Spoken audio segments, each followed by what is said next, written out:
This is Democracy Now!, democracynow.org, The War and Peace Report. I'm Amy Goodman with Juan Gonzalez. We spend the rest of the hour with the acclaimed Palestinian writer, Mohammed El-Kurd. His new book is out today, Perfect Victims and the Politics of Appeal. The book's publication comes at a time when even books about Palestinians are seen as a threat to the Israeli state. On Sunday, Israeli police raided 2 locations of the educational bookshop, a beloved Palestinian-owned store in occupied East Jerusalem.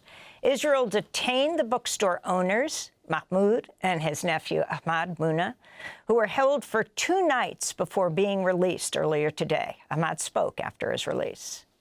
We have just been released after 2 days of arrest. I have been released. Mahmoud is, we are waiting for his release. This arrest was brutal. The bases are not clear. We have been released today with conditions. We have to stay at home for 5 days of arrest, and we are not allowed in the shops for 20 days. It was a brutal, hard arrest, and it's obvious that there are no charges so far, so there's nothing to be that we're held for. Witnesses said the Israeli police used Google Translate during the raid to determine the names of books in Arabic. He said, quote, anything they didn't like, they took. There are reports books seized included children's coloring book titled From the River to the Sea, and Noam Chomsky's book Gaza in Crisis, which he co-wrote with the Israeli scholar Ilan Pappé. Our guest, Mohammed El-Kurd, grew up in the Sheikh Jarrah neighborhood of East Jerusalem, where Israel spent years trying to evict Palestinian families in order to give their homes to Jewish settlers. Mohammed El-Kurd, welcome back to Democracy Now! Congratulations on your new book.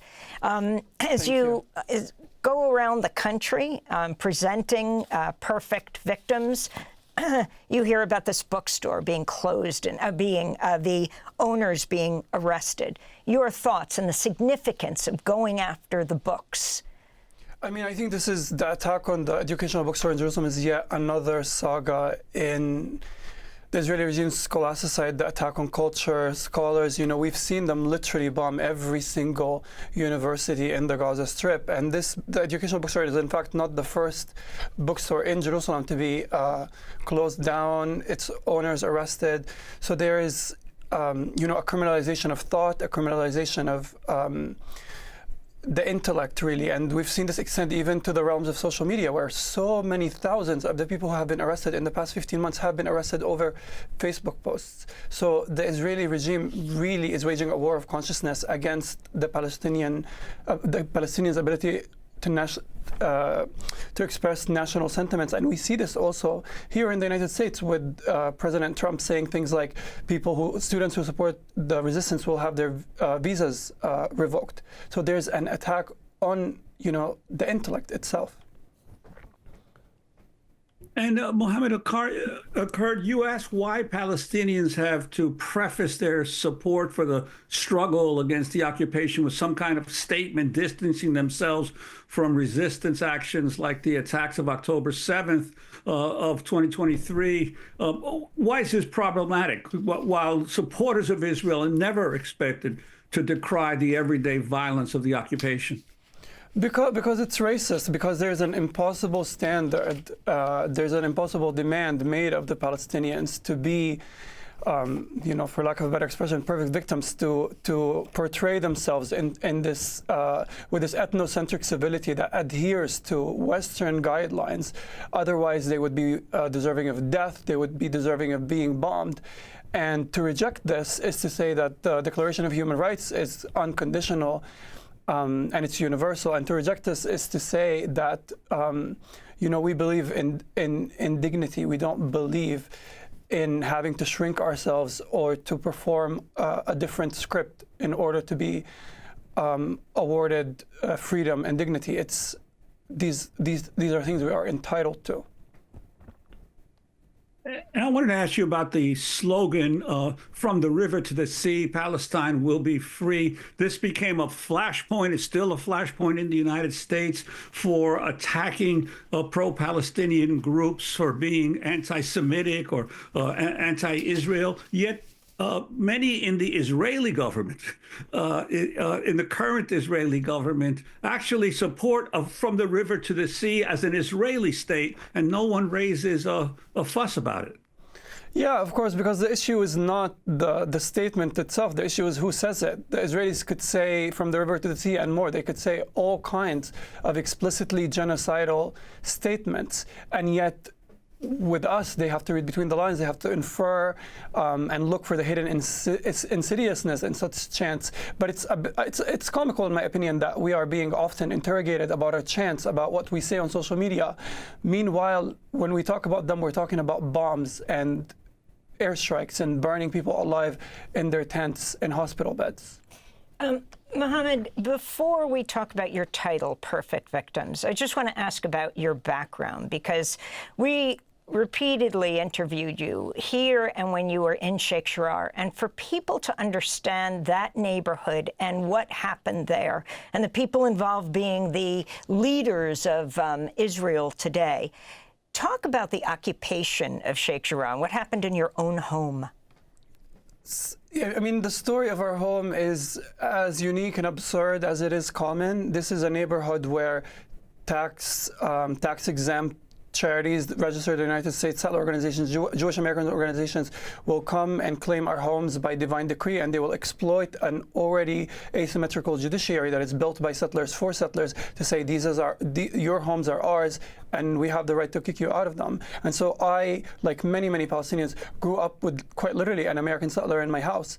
And it's wait a second. Now you're 25 right now. 26. Yeah. 26. Yeah. When was your home? Were you forced to share it with someone who wasn't in your family?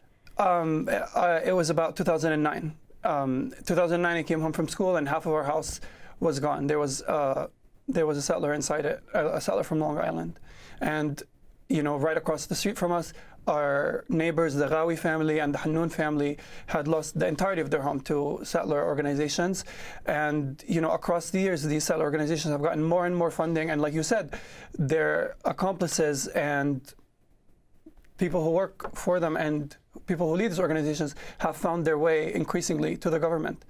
But this is indicative of a larger. They set up offices in Sheikh Jarrah. Yeah, they set up offices in Sheikh Jarrah. They kind of use our homes as the home basis to build their electability, their popularity, because the Israeli public is really eager to see this kind of desperation, to see this kind of brutality, and it invokes a sense of safety in the Israeli public to see their politicians literally in the backyards of Palestinians saying, "We will take these homes, we will Jewadize them, we will colonize them." And your home today? Well, my home today, like 8 others, we have managed through a massive global solidarity campaign to postpone the expulsion orders, but we still hang in the balance. We don't know what's going to happen in the next few years. How does that fit into your title, Perfect Victims?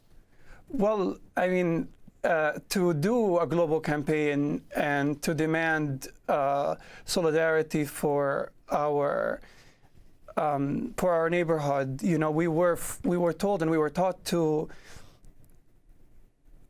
perform this role to read the script of the perfect victim. So to tell you more, I grew up as a child, as a 10-year-old, 11-year-old. We would have journalists, diplomats, all kinds of people visit our neighborhood as though it's some kind of zoo. And I remember constantly I would talk to them, I would show them, photos of the brutality that the settlers did against us, and I would be pulled to the side by other concerned diplomats or journalists, and they would tell me, "You shouldn't use this phrase, you should use that phrase." And it got into a point that even as a child, I would correct my grandmother when she would refer to the Jewish American settlers in our home as Jewish. I would say, "No, don't mention that." But this kind of obfuscation, this kind of omission was kind of drilled into us, and then you grow up and you have internalized this entire framework of editorializing yourself, of curating yourself in a way that is non-offensive to the Western gaze. And then you begin to curate and editorialize all the people around you. You look at people who have suffered pager attacks in South Lebanon, people who have had their homes demolished in the Gaza Strip, and you think, what is the way I can make this victim, this young victim, non-offensive or compelling to a Western racist audience? When you at some point you have to liberate yourself from these shackles and say, actually, this is the victim. This is the oppressed, not the oppressor, not the perpetrator. And we should shift our focus and scrutinize the perpetrators, the oppressors, the colonizers, the focal point and the root cause of all of the violence in Palestine, which is ultimately Zionism. Mohammed, I want to ask you how Donald Trump's recent comments on Gaza tie into what's at the heart of your book. He's described Gaza as, quote, a big real estate site, and basically said that he doesn't believe Palestinians should be able to return once they've been removed. I mean, ultimately, this so-called conflict has always been about the land, and any obfuscation of that fact is simply dishonest. Zionist greed has always been about Palestinian land. American interest in Palestine has been about keeping up a certain status quo, a military status quo in the Middle East, but it's also been about exploiting natural resources. I mean, Gaza is rich in natural gases, but what I think Donald Trump is doing is that he is dropping the script of the State Department, the official American script, and just saying things as they are without a filter. And that is helping people understand the long-term American project, because as disgusting and as abhorrent as Trump's comments were about creating property on the Gaza Strip, it would have never been possible had it been not for the Democratic Party and President Biden flattening Gaza and allowing the flattening of Gaza in the first place. Can you talk about Shireen Abu Akleh as you talk about her in Perfect Victims, the renowned Al Jazeera journalist who was shot dead by an Israeli sniper, though she was wearing the helmet and the flak jacket. She was outside of the Jenin refugee camp. And how you feel she has been described? I mean, I want to quote Palestinian scholar Aruba Uthman. She uses this phrase that Shireen Abu Akleh was killed twice.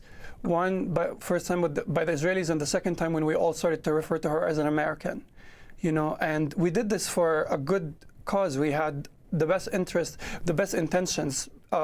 We think that Americans will be exonerated, will be compelling in ways that Palestinians aren't, right? It's every day that a Palestinian journalist gets killed, but it's not every day that an American journalist gets killed. But when we refer to Shireen Abu Akleh as an American, we are not increasing her chances of justice, but in fact we are divorcing her from the remainder of her people. We are exceptionalizing her from the very people that she was part and parcel of. And Shireen Abu Akleh was never a bystander. She was never silent. She was always on the side of justice. In 2002, during the Jenin massacre, she was digging with her bare hands in the rubble, helping mothers look for their children. This is not and this kind of paradigm that separates the journalists from the rest of their people is really like an outdated paradigm, I think, and it does a lot. It does a lot more harm than good. It doesn't humanize people. It actually exceptionalizes them. It transcends them into this kind of infallible status that nobody else and their peers can assent to. And I wanted to ask you, while so much attention has been focused on the Israeli wars in Gaza and in Lebanon, talk about what the situation is right now in the West Bank for Palestinians, and has it ever been at this crisis level in the past? No, I mean it's horrifying what's happening in the occupied West Bank, and it's like you said, it has never. It has never been at this level of brutality. UNRWA reports that there's been 40,000 Palestinians displaced. We are seeing the Jenin refugee camp and other places in the West Bank bombed every single day. There are more and more martyrs, and we've heard, many months ago that the Israelis, gave the settlers 200,000. Rifles, and you see these rifles while you're walking around the West Bank. We're going to have to leave it there now, but we're going to do part 2 right afterwards and post it at democracynow.org. And I want to ask you about your dedication to Dr. Rafat al-Hariri. His body was just found.